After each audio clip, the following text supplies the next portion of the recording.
예수님과 함께 했던 제자 마태, 그는 하나의 복음서를 기록하는데요. 그것이 바로 마태복음입니다. 우리는 계속적으로 마태가 들려주는 복음서인 그 마태복음을 통해서 하나님 나라가 어떠한 나라인지를 새벽마다 살펴보고 있습니다. 이 복음서를 통해 예수님을 통해 확인하게 되는 하나님 나라, 그 나라가 보여주는 한 가지 모습은, 이 나라는 세상의 기대와 사람의 방식대로 펼쳐지는 나라가 아니라는 겁니다. 다시 말해서 하나님 나라는 하나님의 기대와 하나님의 방식에 의해서만 온전히 펼쳐지는 나라라는 겁니다. 그래서 세상이 아무리 하나님 나라를 기대하지 않는다 하더라도, 사람들이 그 나라에 대해서 어떠한 반대를 한다 할지라도 하나님의 나라는 막혀지지 않는다는 거죠. 사람의 방식이 아무리 멋져 보이고 훌륭해 보인다 할지라도 그 방식으로 하나님 나라를 디자인할 수 없습니다. 하나님 나라는 오직 하나님의 뜻으로만 디자인되며 하나님의 방식으로만 펼쳐지는 나라입니다. 예수님을 믿음으로 인해 우리의 삶 앞에 하나님 나라가 펼쳐졌음을 믿습니다. 또한 동시에 우리는 그 나라를 살아가고 있습니다. 동의하시나요? 그렇다면 우리는 그 나라에 대해 어떤 시선을 가지고 살아가야 할까요? 그런 점에서 우리가 진정으로 하나님 나라를 갈망한다면, 그 나라를 이 땅에서 현재의 시점에서 살아가기를 원한다면 세상의 기대와 방식, 그런 사람의 방식들을 내려놓아야 할 것입니다. 만약 우리가 세상의 기대와 사람의 방식을 붙잡는 한 하나님의 나라는 우리와 멀어질 것입니다.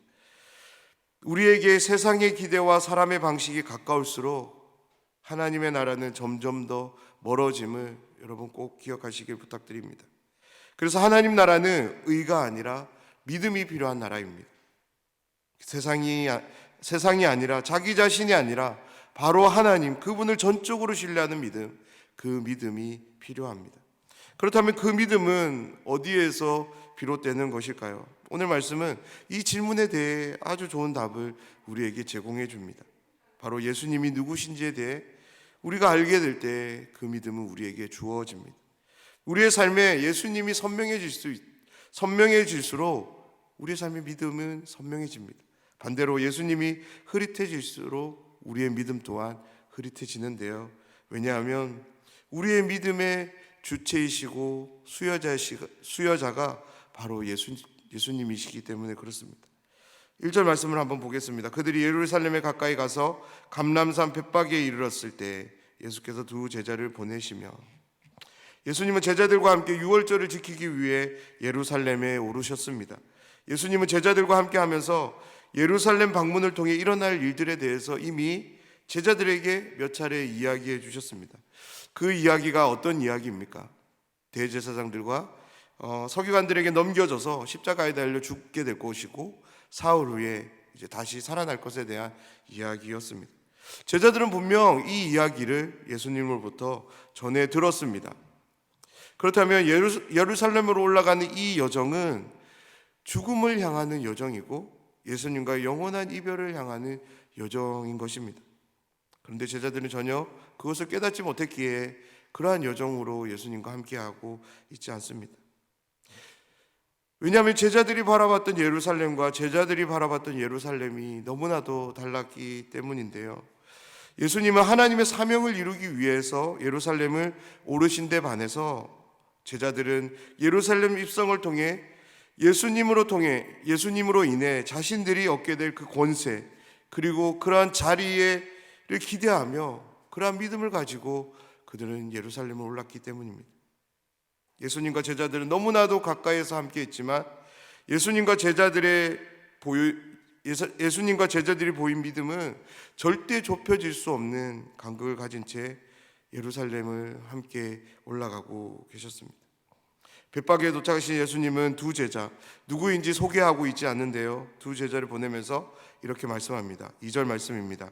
이르시되 너희는 맞은편 마을로 가라. 그리하면 곧 매인 나귀와 나귀 새끼가 함께 있는 것을 보리니 풀어 내게로 끌고 오라.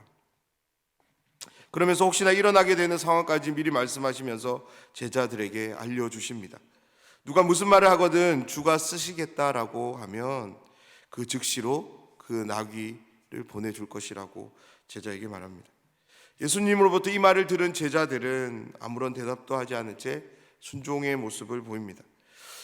복음서를 읽어보면 예수님은 늘 걸어서 제자들과 함께 이동했음을 우리는 보게 됩니다. 단 한 번도 무언가를 타고 마을을 찾지 않으셨습니다. 물론 바다를 건너실 때는 배를 이용하셨습니다. 하지만 이곳 벳바게로 올 때에도 분명 예수님은 제자들과 함께 걸어서 왔을 것입니다. 말씀을 추적해 보면 예수님은 가이사라 빌립보라는 지역에서부터 출발해서 여기까지 도착하신 것 같아요. 가이사라 빌립보 지역에서 벳바게까지 거리를 한번 찾아보니 약 160km 정도가 된다고 합니다. 우리나라에서 직선거리로 한번 생각해 보면 부산에서 광양까지 정도의 거리인데요. 예수님이 이 먼 거리를 제자들과 함께 이야기도 나누면서 그렇게 걸어서 오셨습니다. 그런데 갑자기 예수님이 나귀를 빌리십니다.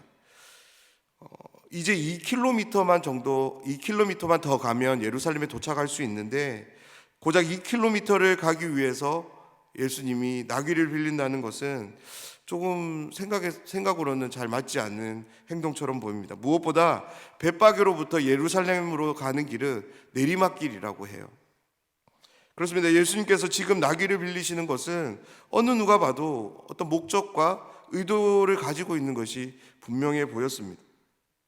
제자들은 그것이 무엇인지 정확히 알 수 없지만 예수님과 함께 했던 시간들을 통해서 예수님께서 무언가를 하시기 위해서 이 행동을 한다는 것은 짐작할 수 있었던 것 같습니다. 그래서 아무런 물음 없이 예수님의 말씀에 순종을 보일 수 있었습니다. 예수님께서 나귀를 빌리는 이 행동에 대해서 마태는 다음과 같이 기록하는데요. 4절 말씀입니다. 이는 선지자를 통하여 하신 말씀을 이루려 하심이라. 아멘. 그렇습니다. 예수님은 하나님의 약속들, 여러 시대와 선지자들을 통해서 이스라엘 백성들에게 주신 약속들을 신실하게 이행하시기 위해서 이 땅에 오셨고, 우리는 복음서를 통해서 예수님께서 그 모든 일들을 하고 계심을 확인할 수 있습니다. 그렇습니다. 예수님은 하나님이 하신 모든 약속의 말씀들을 신실하게 성취해 가십니다. 사랑하는 여러분, 예수님은 하나님의 뜻을 성취하시기 위해 이 땅에 오신 분이십니다. 예수님의 삶을 다시 한번 복음서를 통해 들여다보시길 부탁드립니다. 어떤 말씀도 가볍게 여기지 않으시고 그 모든 말씀들을 신실하게 성취해 가십니다. 설령 그것이 자신의 죽음일지라도 그 죽음조차도 받아들이시면서 예수님은 그 신실함을 이루십니다. 예수님의 이 신실함의 열매로 우리에게 구원이 주어지게 된 줄 믿습니다. 우리의 구원은 우리의 어떠함으로 인해 우리의 공로로 주어진 것이 아닙니다. 예수님께서 자신의 생명까지도 아끼지 않고 신실하게 율법의 모든 요구들을, 약속의 모든 요구들을 이루셨기에 그 신실함을 통해서 우리에게 믿음이 주어지는 거죠. 7절을 시작으로 예수님은 하나님의 사명을 믿음으로 붙잡고 온 인류의 왕이 되시기 위해서 예루살렘으로 들어가십니다.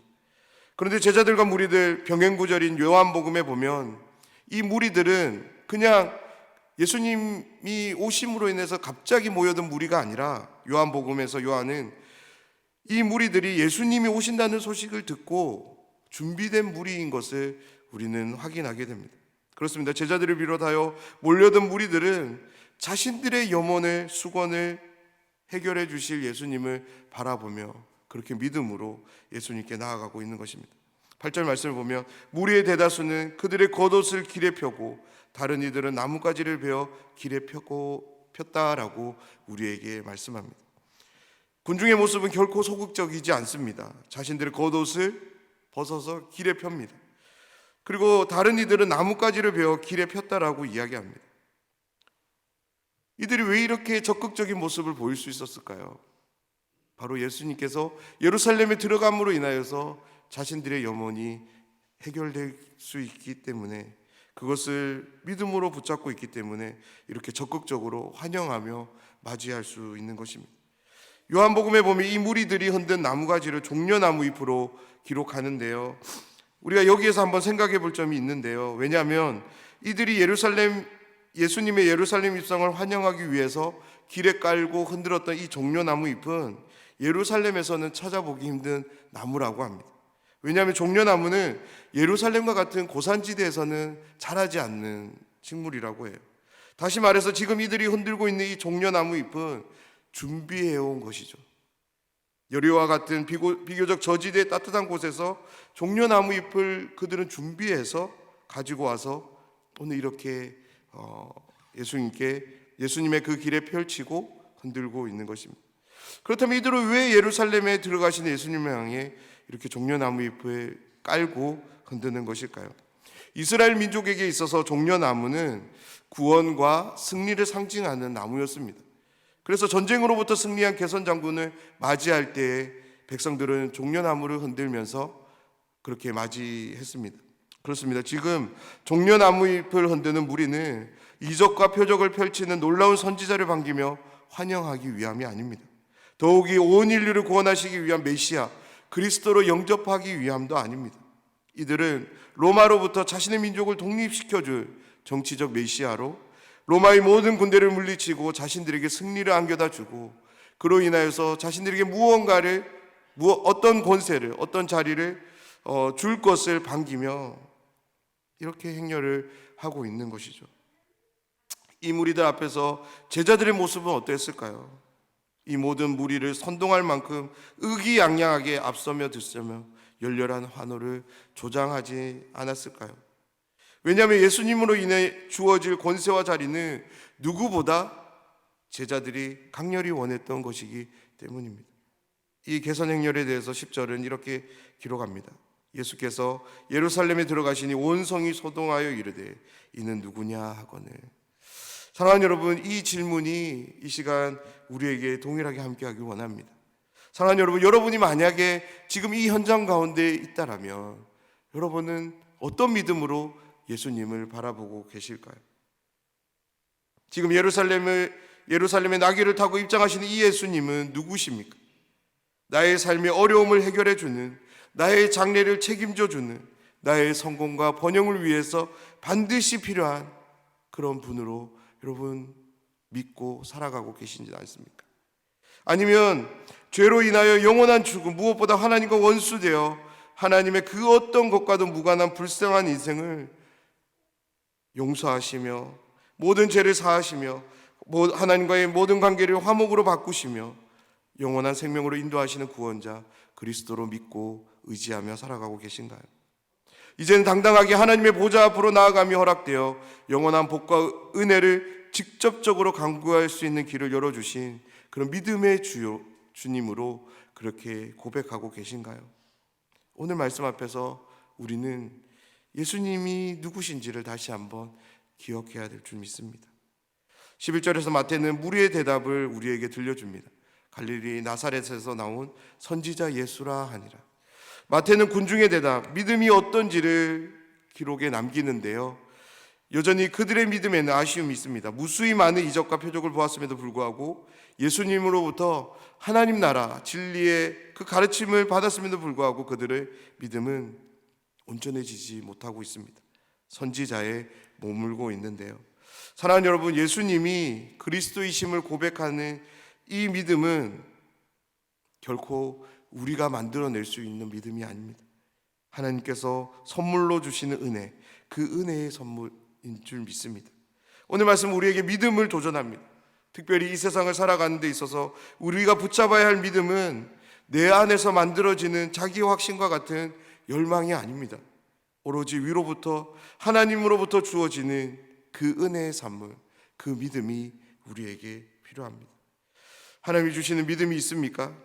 그렇다면 그 믿음을 가지고 예수님을 온전히 바라보시는 우리 모두가 되면 좋겠습니다. 예수님이 누구신지에 대한 바른 신앙 고백과 함께 예수님의 삶이 어떠한 삶이었는지를 말씀을 통해 날마다 분명히 선명히 들여다보는 우리의 삶이 되길 간절히 소원합니다.